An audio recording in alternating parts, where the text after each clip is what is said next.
conectado a esta hora en el informativo del Eje Cafetero.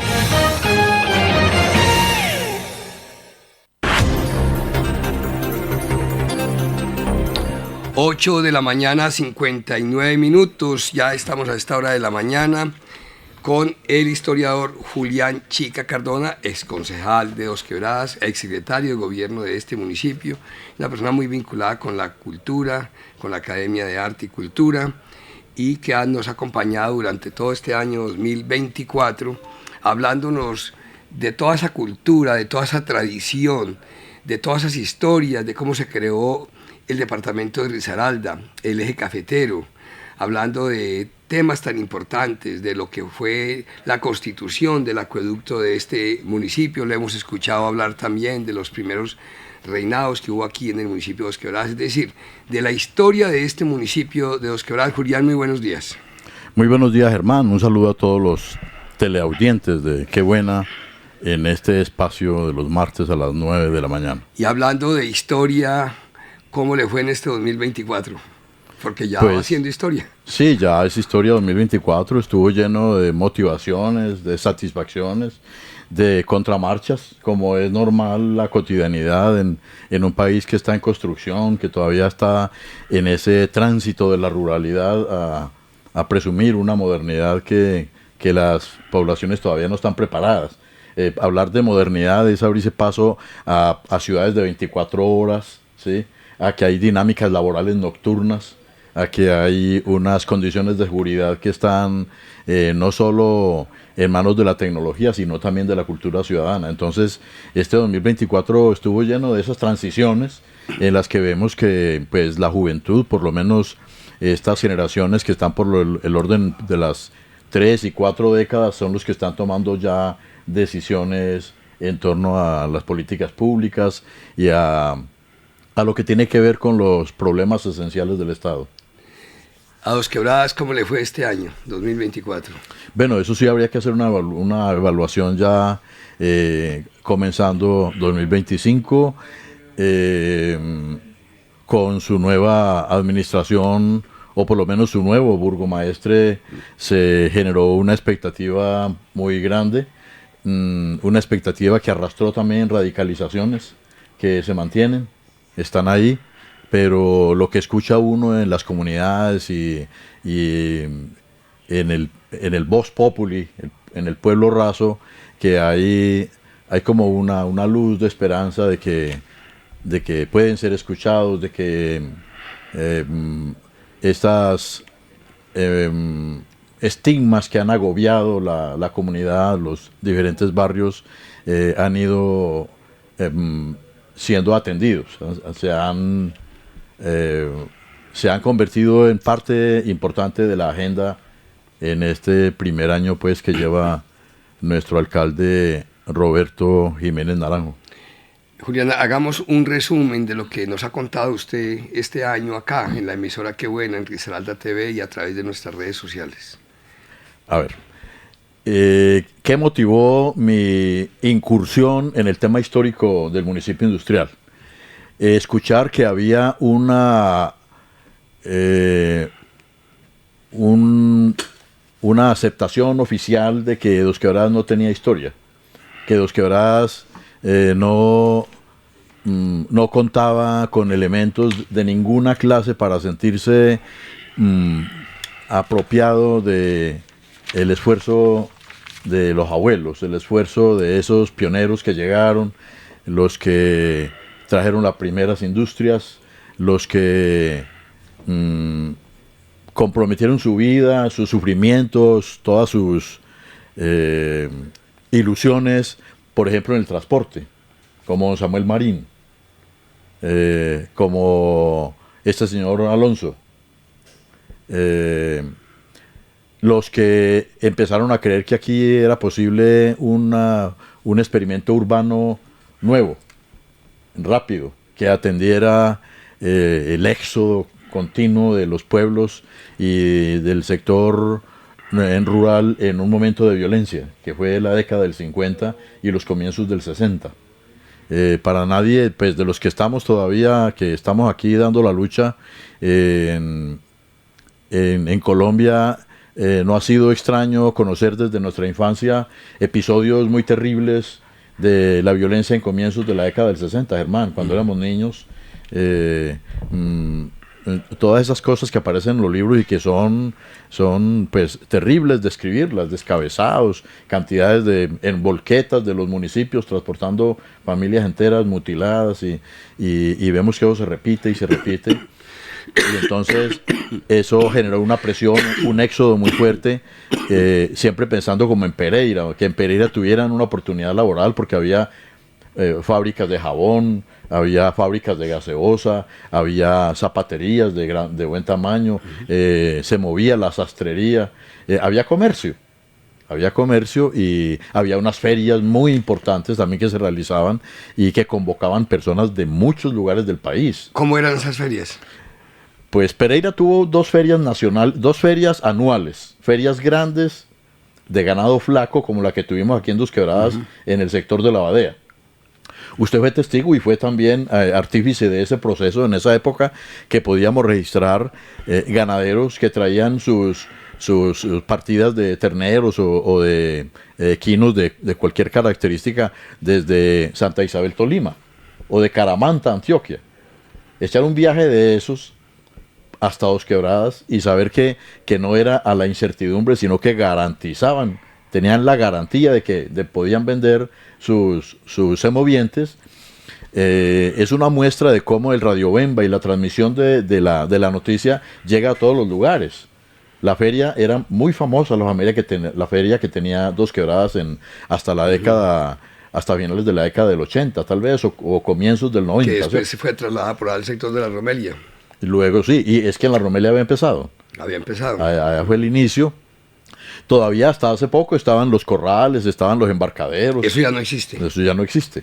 Ahora ya hay una urbanización. Ahora ya las ferias son abajo en Cerritos. Eso es lo que se haga en Cerritos, y entonces ya eso tiene toda una parafernalia, unos controles, unas cosas en las que el que quiere vender unos pavos, unos piscos, unas cosas, ya no puede. Porque entonces tiene que tener una cantidad de permisos sanitarios y eso. Pero volviendo a Pereira, de Pereira, según los registros, por ejemplo, de Hugo Ángel Jaramillo, él nos cuenta que llegaron a haber ferias en las que un solo comprador se llevó 1.500 mulas. ¿Sí? Compró 1.500 mulas. 1.500 mulas. Entonces se imagina el tamaño de esas, es decir, todo el tamaño de una recua de esas, que en esa época pues no eran en camiones, ellas mismas iban en su propia movilidad. No se las llevaban en un camión, sino que se las llevaban a pie ahí. Sí, a pie, porque pues no, estamos hablando de los años 20, pues eso todavía los camioncitos no existía, era el GMC, un camioncito ahí pequeño de 150 o sea, que se las llevaban por los caminos de herradura. Eso. Días. Claro, y entonces, ¿en qué se destinaron? Que es otra cosa que no se ha mirado, o por lo menos no se ha visto publicado, no hay investigadores que se hayan enfocado en eso, y esto es una invitación a la tecnológica también, a su maestría de historia, para que aboquemos ese tema. Y es que si no hubiera existido arriería, no hubiera existido el proceso rápido de la construcción del ferrocarril, por ejemplo, porque la arriería fue fundamental para el transporte de las durmientes, el transporte de los rieles en los lugares donde no podía entrar el tándem, el planchón, pues digamos, ¿no? Que es el tándem del ferrocarril, es eso, y ellos llegaban hasta donde llegaban los rieles, ya que podían soportar el peso, tenían el nivel, estaban ya los durmientes colocados correctamente, pero donde no había eso, donde estaban construyendo, por ejemplo, un puente, como pasó aquí en 1920, desde 1919, eso fue arrastrado en recua de mula. Entonces la mula, que tiene una vida útil, obviamente es reemplazada, es desechada finalmente. Se conocen subastas de 200, 300 mulas que las realizaban ya los contratistas del ferrocarril, y esos animalitos terminaban en las fincas, ya en los potreros, por allá ya durmiéndose ahí parados en los potreros, porque ya estaban totalmente exhaustos. En el transporte de las maderas de aserrío, también se utilizaron mucho estos animales, pero digamos la época de oro de la arriería es cuando estaban los bueyes. Todavía en el Quindío hay bueyes, Y de esa época había ganaderos especializados en preparar los bueyes, porque hay que escoger un buen becerro, hay que escogerlo bien, hay que domarlo, hay que darle un entrenamiento para ponerlo a recorrer los caminos y cargar el doble de lo que cargaba una mula. Sino que caminaba la mitad, la velocidad era menor que una mula. Pero la estabilidad en el camino de un buey es una cosa, mejor dicho, sorprendente. Claro. Porque con los dos cascos él se abre y si hay un resbalón bien largo, como por ejemplo aquí en el Alto del Madrazo. Tiene como apoyarse. Sí, él bajaba en los cuartos traseros y en los cascos. Ajá. Y siguiendo esa misma enseñanza, las mulas que venían detrás de él, porque el buey sangrero es el que va adelante, entonces ellas no se desbocaban. ¿Por qué le decían el buey sangrero? De ahí viene una definición que Otto Morales Benítez le dio a la recua de mulas y a la recua de bueyes, que era el tren de sangre. Un tren de sangre, porque finalmente la recua es un tren, pero de sangre. Entonces él es como la locomotora que va guiando pues toda esa cantidad de peso, de carga que llevan. Y entonces de ahí recordamos el Alto del Madrazo, Germán. Aquí arriba en el Alto del Oso, el Alto del Madrazo, que era realmente el nombre, como aparece en las escrituras, es el Alto del Campanario. El Alto del Campanario, porque ahí hubo una primera capilla con una campana que era donde terminaba el Vía Crucis original de Santa Rosa de Cabal, cuando todo esto pues obviamente era zona rural de Santa Rosa de Cabal. Santa Rosa era la cabecera y el Vía Crucis era por ese lado. Todo el camino de los Venados ascendía hasta el Campanario, que era donde terminaba ese Vía Crucis, pero la arriería le cambió el nombre del Vía Crucis y se convirtió en el Alto del Madrazo, porque las mulas se quedaban hundidas o se volcaban. Hubo arrieros que obviamente cuando una recua se desboca, el arriero es el primero el que va adelante y se mata, como pasó en Arma. En Arma hay un lugar donde hay una historia de por lo menos una decena de arrieros que se desbocaron con las mulas y todo. Se mataron, pues, ¿no? Eran peñascos, peñascos terribles. Y es donde uno admira esos viejos, todos esos personajes que son los que motivan precisamente esa historia, ¿sí? De modo entonces que recoger todos esos elementos, todas esas microhistorias e irlas juntando va dando lugar como a un dibujo de lo que era esta comunidad de lo que es el municipio industrial. Y pues es como un reflejo de cómo era esa Pereira, esa comunidad comercial, cómo era esa Pereira de ferias, cómo ella se convirtió en una plaza receptora de familias completas que llegaron en un momento, en la década de los años 20 había muchas viudas de la guerra de los 1000 días, y esas viudas pues que tenían algún ahorro, algún capitalito, encontraron refugio en Pereira. Y aquí aparecieron las primeras residencias, casas muy grandes que las habilitaban para recibir a los viajeros, la hospitalidad, la gastronomía. ¿Pero eran hoteles o hospitalidad? Sí, pero todavía no existía el concepto de hotel. No existía, simplemente la posada. Eso, como una posada o como un hostal, que ellas empezaron a ver que eso le generaba unos recursos y terminó convirtiéndose en lo que la novela de Rafael Arango Villegas cuenta, que la novela llama Asistencia y Camas. Y eso es contando lo que él vio, lo que notó, ese fenómeno de transformación económica que se estaba dando en Pereira. No, es decir, es como un acercamiento a cómo esa sociedad fue ella misma creando sus propias soluciones. De ahí viene también ese estigma que se ha montado sobre la mujer pereirana, porque es atenta, graciosa, tiene buena gastronomía, recibía a todos estos comerciantes que llegaban y obviamente les abría las puertas de su casa, lo que para Manizales pues era algo escandaloso. Decir que una viuda o una mujer separada con 2 o 3 hijas recibiera un tipo que vino de Antioquia o que tenían fama pues de toda clase y que ellos se fueran felices, contentísimos del lugar. porque eran bien atendidos. De ahí viene todo ese estigma. El estigma de prostitución y todo eso. Exacto, sí.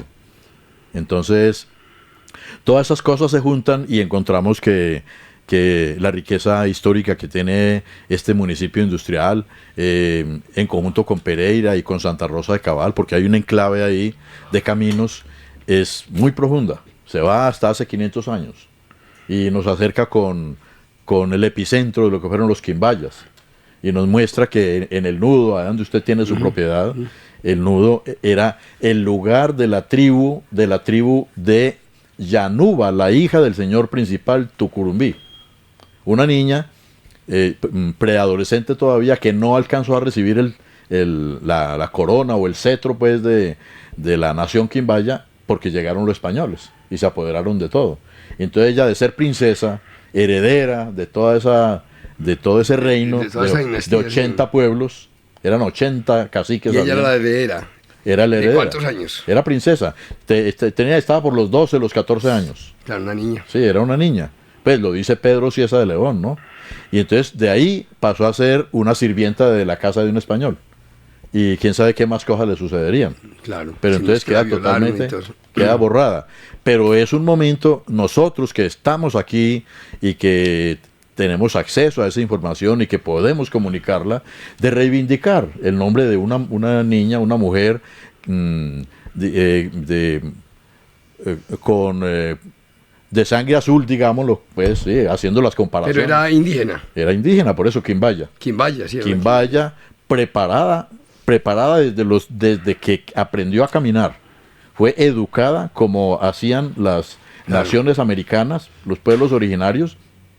Preparaban a las niñas y a los jovencitos desde que aprendían a caminar para que fueran señores principales, o sea, reyes. Reyes, sí. Desde ahí los preparaban, no era un niño o una niña común y corriente por allá brincando o jugando en los charcos o subiendo los árboles, sino preparándose a preocuparse por el futuro del pueblo, por el gobierno del pueblo. ¿Y entonces, si se supo cómo llamaba la niña? Yanuba. Yanuba.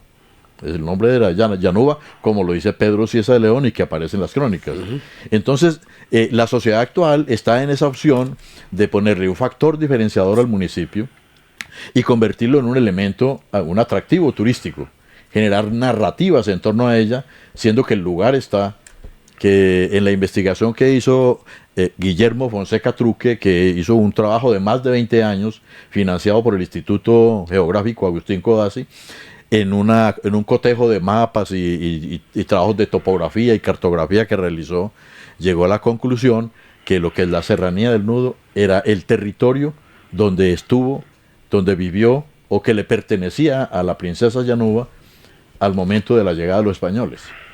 De modo que ahí hay un trabajo bien interesante por efectuar y nos muestra que Dos Quebradas tiene una historia muy profunda que explica por qué nosotros, porque mire Germán, ¿por qué nosotros en Dos Quebradas encontramos que uno de los elementos más importantes en la economía es la industria textil? Sí. Y es que los los quimbayas producían una manta que, según los mercados y el cálculo que hacían los españoles en los inventarios que realizaban de los impuestos, una manta quimbaya valía por 2 mantas chipchas. ¿Por qué? Por la calidad de la manta, por la filigrana, es decir, por el detalle que tenía, por los colores, por el estampado con los rodillos que presentaba la manta, por la calidad, por el espesor, un montón de características que, para decir usted que una prenda, es decir, una camisa de alguien vale el doble que la camisa de otro, es porque hay calidad en el trabajo. Claro. Hay arte en ella. Y entonces eso es lo que tienen como elementos diferenciadores esta municipalidad, este municipio industrial, donde encuentran una explicación genética. Porque igual ahí están de testigos los ríos, que tienen miles de años. Las montañas tienen miles de años. Esas aves que van y vienen, toda esa naturaleza, esa vegetación, tiene miles de años. Nosotros 0. Comparativamente nosotros deberíamos ir e interpretar y leer en esas rocas, en esas piedras, leer en todo ese ciclo de los vientos, ese ciclo de las lluvias, todo ese mensaje que nos están diciendo esos pueblos originarios. De ahí entonces que, pues, con todo lo que hemos tratado de transmitir en este programa, del cual pues le agradezco a usted la oportunidad por ese espacio aquí en Qué Buena, es tratar de generar un ambiente de sensibilidad, un ambiente de percepción de cómo conocer la historia nos permite saber dónde estamos parados y de qué estamos hechos. ¿De dónde venimos? Sí, exacto. Entonces tiene un objetivo también de carácter de idiosincrasia, de identidad, un carácter psicológico. Cuando usted sabe apropiarse de lo que usted es y usted tiene identidad, tiene sentido de pertenencia y usted se quiere, te quiere su lugar. Entonces eso tiene muchos efectos, obviamente, no solo a nivel sociológico, sino en la economía, ¿no? Ahora, este Dos Quebradas, por ejemplo, aquí vemos todavía montaña, pero ya son fincas, pero digamos, se conserva todavía en esta zona de la Independencia, de Minas del Socorro, del Chaquiro, de Santana Alta, de la vereda La Argentina, de allí el Alto de la Cruz, en la vereda La Cima, Filo Bonito, todas estas veredas, en la parte de atrás, en límites con Marsella, se conserva todavía esa montaña, pero el resto desaparecido. Si nos vamos allá al otro costado, al Alto del Toro, al Alto del Oso, Sabanitas, todas esas veredas que hay ahí también, ahí se conserva, pero ya más poco. Sí. Es decir, hemos venido acabando con nuestras montañas, con lo que era Dos Quebradas en esa época, que en esa época había muy poquita casa, y esto era ¿qué? ¿Habían cultivos o eran montañas? Bosque. Era mero bosque, sí, los españoles hablaban que esto eran bosques, unos guaduales por donde no podía avanzar el caballo. Maderable. Los caballos no podían avanzar por ahí. Entonces tenían que romper como en la selva. Era una ventaja para los aborígenes, porque ellos, los caminos de indios son caminos de una sola persona. De una sola persona. Va el indio, le sigue la india, sí, le sigue el niño o la niña, y de último el perro. Ajá. Entonces de ahí viene la explicación de los caminos de indios. Ajá. Y los españoles aquí sufrieron precisamente por eso, aunque hubo caminos por todos los lados, pero no del tamaño que ellos querían. Ellos querían que cupieran un carruaje, que cupieran los caballos con toda la cantidad de cosas que ellos cargaban, sí. y eso no lo lograban. Eso. Y entonces sí, hace 500 años ellos cuentan que eran unos guaduales terribles por donde cualquiera pues se podía escapar, y precisamente la palabra que ellos utilizaban, porque ellos no conocían la guadua, la palabra guadua es quimbaya. Aparece en las crónicas de Pedro Cieza de León, que fue testigo presencial. Ni Fray Pedro Simón ni otros fueron testigos presenciales del primer contacto con los quimbayas. Ellos llamaban a la guadua cañas gordas. Entonces hay una escritura de reparto donde dice que al señor principal, al gobernador, a un señor Pedro de Aldana, le asignaban 50 fanegadas por el río Santa Marta, que era el Otún, un río, pues, el río Bravo de Santa Marta, hasta la desembocadura de la quebrada de las Cañas Gordas, o sea, la quebrada de los guaduales, donde había cañas tan gordas, como aparece en una relación que le envía el conquistador al rey, a la corona. Le explica que en este lugar había unas cañas tan gordas como el muslo del soldado más gordo de su majestad, como los muslos de él, o sea que eran cortos y que eran tan gruesas esas cañas que ahí cargaban agua y que ahí guardaban la miel dentro del agua, los quimbayas. O sea, cogen un tarro, le rompen, y eso fue el recipiente hasta el siglo XVIII. En Cartago hay fotografía, hay dibujos y retablos que hacían los pintores y dibujantes que vinieron con Agustín Codazzi. Aparecen todavía muchachos que llevan en mulas tarros de guadua al lado y lado, cargados de agua, que van para Cartago, para la población, llevando agua ahí, porque no había, es decir, las vasijas de barro son muy pesadas por sí mismas, son muy pesadas, y con agua pues deben ser muy difíciles de mover. En cambio, en esos tarros la utilizaban, y eso le cuentan a él allá. Antonio del Campo y Rivas, que saca un libro de como en 1802, 1803 en Cartago.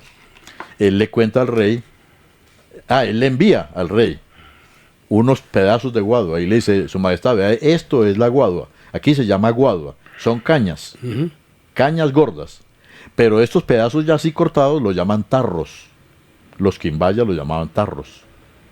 Entonces encontramos nosotros cómo las palabras, los vocablos empiezan a darnos pistas de cómo vamos llegando al origen de una cultura y a la explicación de una... En los tarros hacían también las alcancías, ¿se acuerda? Ahí se hacían las alcancías, claro, la gente ahorraba la plática en tarros de guadua.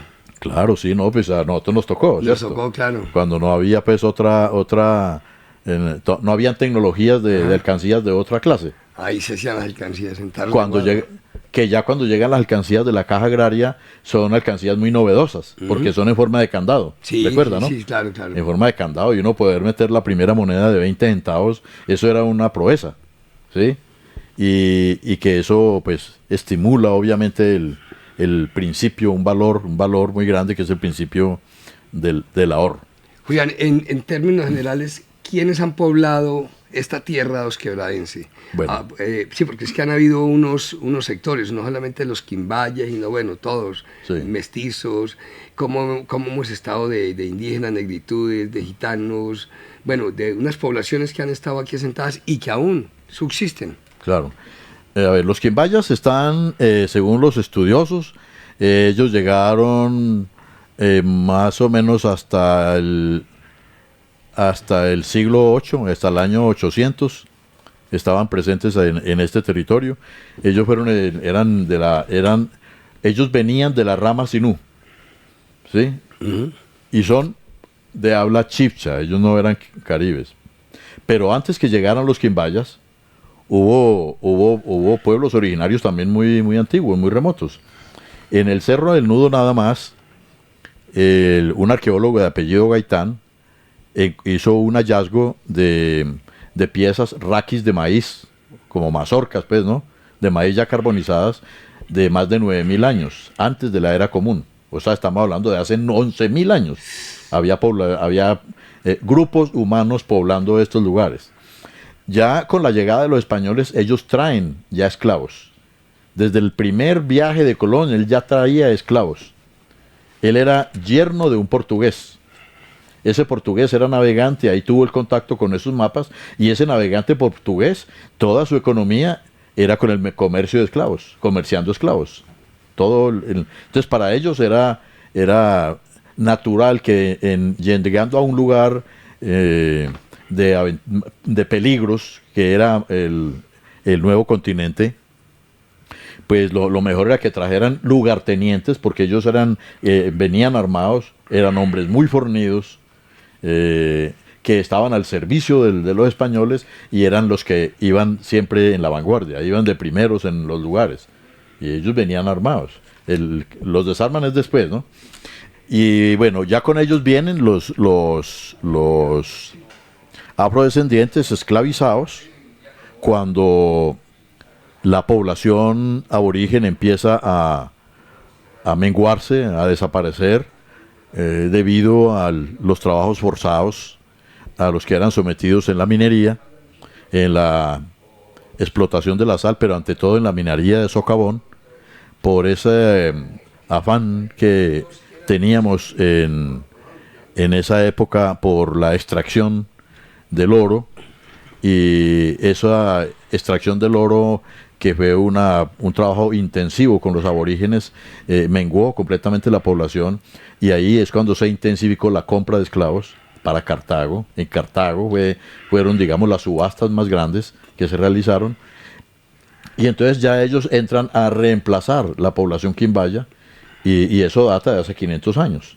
Es más, el río Otún, la palabra Otún, sí, es una palabra africana. Es una prueba arqueolingüística de cómo ellos marcaron ese lugar como un lugar de acogida de ellos. Era un lugar espiritual para ellos, un lugar que tenía un mensaje de libertad para ellos. Yo me imagino, Julián, el río Otún en esa época, lo cristalino. Ah, claro. y lo violento, porque era un río muy volcánico. Todavía lo podemos ver Sí, en, había en demasiada agua. en el recorrido por la Florida, podemos ver Se ve nosotros todavía, se todas ve. esas rocas que son rocas volcánicas. Ahora imagínense en esa época. Sí, en esa época, claro, aún más. Es más, en 1585, que era época todavía de conquista y colonización de América, hubo una erupción volcánica terrible, una cosa que Fray Pedro Simón cuenta que la ceniza tapaba el río, tapaba los ríos. Porque en ese tiempo había nevado. Cubría los ríos, sí. Claro que él con algo de exageraciones, él decía que al amanecer, cuando pues salieron de las viviendas que tenían, la sola ceniza tapó los caballos. Y que tenían que buscar dónde estaban los caballos, porque Estaban tapados todos de ceniza. completamente, eran montículos completos de ceniza, y pues ya esos animales ya quedan malogrados porque los pulmones y todo ellos Los en todo mataban. su sistema, claro, asfixiados, ¿cierto? Entonces, de 1585 hubo una erupción que estaba descrita por los españoles, y desde entonces ese volcán empezó a llamarse Volcán de Cartago. Ya no era Cumandai, como lo llamaban los quimbayas. Otama también lo llamaron. Hay varios nombres, pero ese nombre sagrado de Cumandai fue cambiado por Volcán de Cartago, porque si usted se para, bueno, aquí en Dos Quebradas usted se para en Boquerón y usted ve el volcán, lo ve, usted ve el Nevado del Ruiz, lo ve a ojo desnudo. Si usted se va aquí al Chuzo, a estas veredas de aquí, de esta parte del Chuzo, ahí lo ve a ojo desnudo. Pero si usted se para en el Coliseo Mayor, Rafael Cuartas Gaviria, en Pereira, que está en la urbanización 1 de Mayo, Sí. usted lo ve ahí en la octava derecho, lo ve a ojo desnudo. Entonces es como la tecnología, los avisos, el ruido, todas esas cosas han modificado el entorno nuestro, que no nos permiten presenciar un espectáculo tan magnífico como es poder ver lo que es ese Parque Nacional de los Nevados en todo su esplendor. Cuando a veces estoy yo ahí, que me levanto muy temprano allí en el estanquillo, se ven ahí a veces y por ahí hay fotos de ambos nevados, del Ruiz y el Santa Isabel. Y el Santa Isabel, sí. Se ven que entre otras cosas ya queda muy poco de nevado, porque, Claro. digamos, es decir, el clima prácticamente Sí. lo ha destruido. El Santa Isabel se llamaba Tataquí, Antes de ser Santa Isabel. claro. Y la laguna del Otún se llamaba la Laguna Tataquí. ¿Por qué le cambian esos nombres, Julián? Por eso, para colonizar, para borrar la memoria cultural que usted tiene. Error. Y exacto, y Ha entonces sido un decirle, error. a partir de ahora es el castellano, es Dios, es la religión, es lo que digamos nosotros, esto, de lo de atrás, eso es falso. Julián, finalmente, ahora que hablamos de las poblaciones, ¿esto cómo ha estado de gitanos acá en Dos Quebradas que existen todavía? Porque hubo una época ahí en toda la zona de la pradera, habían unas poblaciones ahí de gitanos. ¿Esas poblaciones existen todavía o ya no existen? Sí, existen todavía, hay un censo nacional Sí. en el que aparecen 2.600 de ellos que Todavía. se inscribieron. En Colombia. Sí, pero extraoficialmente se habla de 8.000. Los otros no han querido, digamos, como dar toda esa información Sí. para evitar la discriminación, todo lo que es el bullying y, Sí, sí. y esas cosas que la sociedad ha hecho, ¿Y porque todos esos gitanos ellos salieron de Dos originarios Quebradas. de dónde? ¿Ah? ¿Originarios de dónde? ¿De España? Ellos vienen de dónde más? India. De India, pero estamos hablando de hace siglos. Sí. Luego de India fueron atravesando toda Europa y en cada una de esas naciones fueron siendo expulsados, pues porque ellos eran nómadas, Sí. comerciaban con caballos, eran diferentes, hablaban otra lengua, Hablan otra lengua, ¿sí? sí. Que es el caló. Ellos son los que inventan el flamenco y tienen unos rituales en el matrimonio. El hombre soltero es un macho alfa entre los gitanos. ¿Ah, Él sí? tiene permiso de todas esas cosas es estar decir, con la una y con la de la otra. promiscuidad completa. Tiene Sí. autorización. Pues sí, la sociedad entiende, asume que ese macho alfa, esa es la tarea de él, fecundar y hacer Satisfacer todo a eso todas las mujeres. por todos los lados, sí, Y tener hijos. exacto.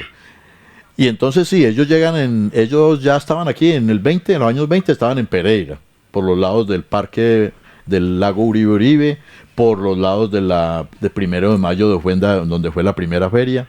Ahí estuvieron ellos. Esos pasaron al Tolima. En este momento en el Tolima hay una comunidad, una compañía se llaman, y hay una comunidad que lleva ya una generación asentada ahí, pero los abuelos de ellos les contaban que ellos iban desde Risaralda. Y esos de allá llegaron acá, la siguiente generación llegaron a Dos Quebradas. Curiosamente, uno de los jefes o los mayores de esa compañía se ganaron una lotería a mediados de la década del 70 y le compraron a don Jaime Giraldo, le compraron las manzanas 1, 2 y 3 de la pradera.